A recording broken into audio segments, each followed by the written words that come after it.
Saya sambung cerita seterusnya berkenaan dengan sajat ni. Kadang-kadang kan saya tengok kita punya prioriti ni ke laut lah. Sajat tu, apa kesalahan sajat? Pernah tak kita tanya apa kesalahan sajat? Saya tanya tuan-tuan sendirilah, apa salah sajat tu? Apa salah sajat? Dia merompak duit rakyat ke? Dia pergi tipu orang ke? Dia pergi songlap duit ke? Dia pergi bawa duit keluar negara ke? Dia pergi bunuh orang ke sajat tu? Apa salah sajat? Siapa tahu? Dan di mana dia salah? Dia salah kat negeri Selangor. Di bawah Akta Syariah Selangor. Kerana berpakaian seperti wanita. Itu je kesalahan dia. Bukan saya kata kesalahan tu, bukan saya kata benda tu tak salah. Tapi dengan kesalahan menyonglap duit berpuluh bilion USD, menipu pemimpin negara termasuk Sultan dan Sultanah kita, termasuk Sultan dan Sultanah Terengganu dan negara kita. Menipu pimpinan negara. Menipu duit-duit dan kantong-kantong negara. Bukankah itu satu kesalahan yang lebih besar? Kalau dekat negara kau ini dah tembak mati dah orang macam ni. Tapi kita tak boleh bawa balik jolo tu.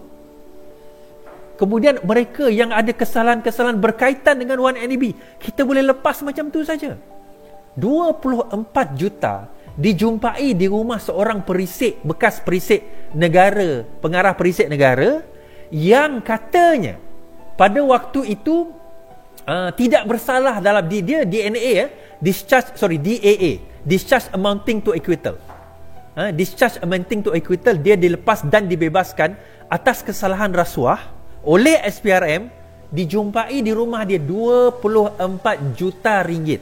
Pegawai kerajaan ada 24 juta ringgit. Bagi saya itu satu perkara yang mencurigakan. Tunai tuan-tuan.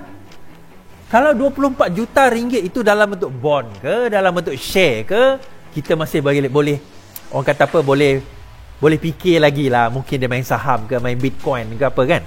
24 juta ringgit tunai dijumpai di rumah. If I were the government, I have a lot of questions I want to ask. Mana kau dapat duit tu?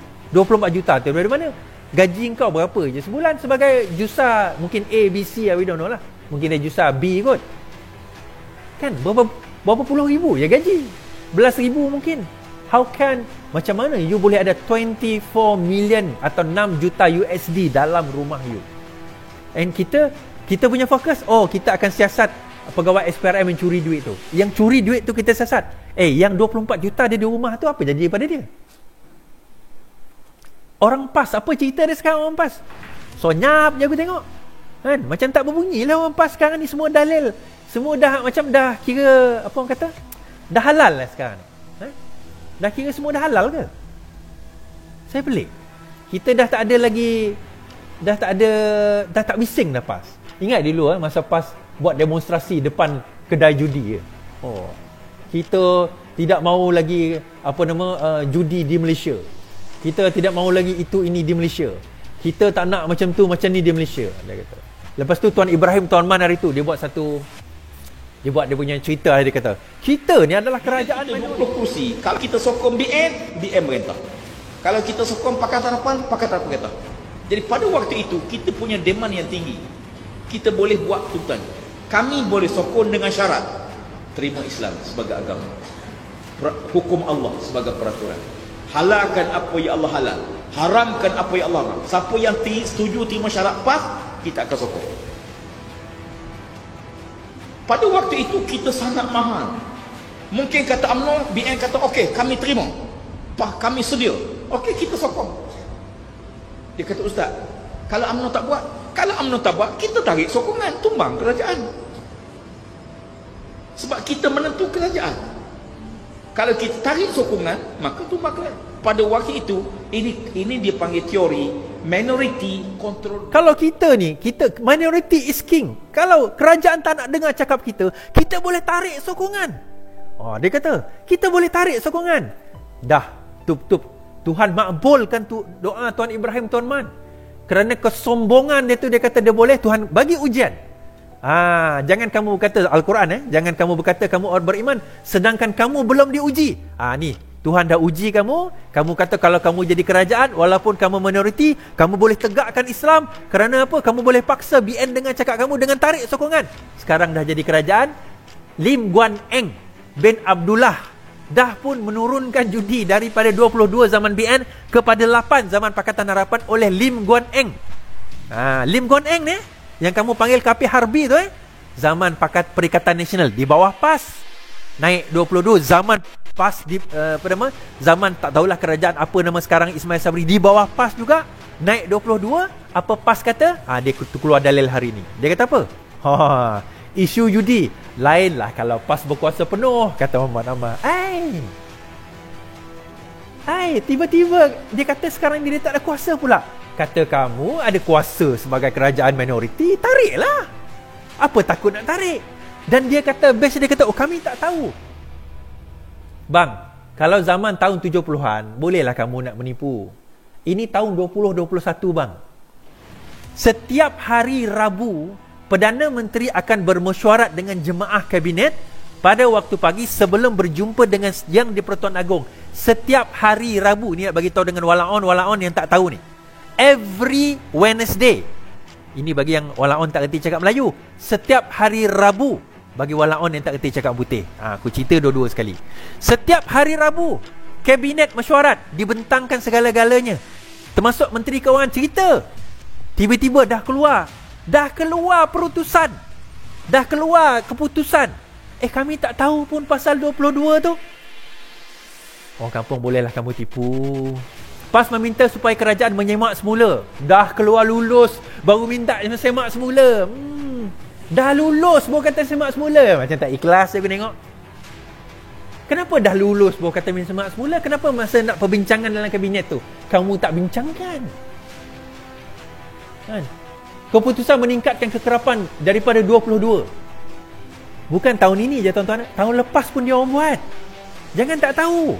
Tahun lepas kita bising, masih juga kekal 22. Tahun ini sebab kita bising lebih sikit, maka dia kata kita nak kita bantah. Tahun lepas tak bantah pula. Untuk makluman orang PAS, sekarang ni Genting dah buka tau. Untuk makluman orang PAS lah, tahniah. Tahniah PAS. Lihai lo. Lihai. Okey, takbur.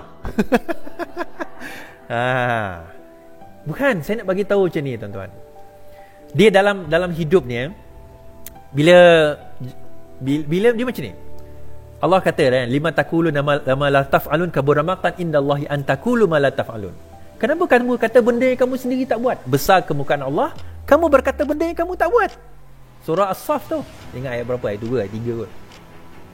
Apa maksud dia? Kamu bercakap, pakai serban, pakai jubah, bawa tasbih. Dai hitam ni nak tunjuk ni. Jangan tengok Iswardi tu. Itu tu munafik tu. Iswardi tu liberal. Tengok kita ni, cakap Islam, bang, keluar hadis, keluar Quran, keluar hadis, keluar Quran. Tup Tuhan makbulkan doa kamu, jadikan kamu pemerintah. Look where you are right now. Lihat di mana kamu berada sekarang. Apa jadi dengan apa jadi? Bila dah jadi kerajaan, kamu jadi syaitan bisu yang tak mampu nak membawa suara. Yang kononnya suara tu. Tahu kan? Rupanya tak semudah itu.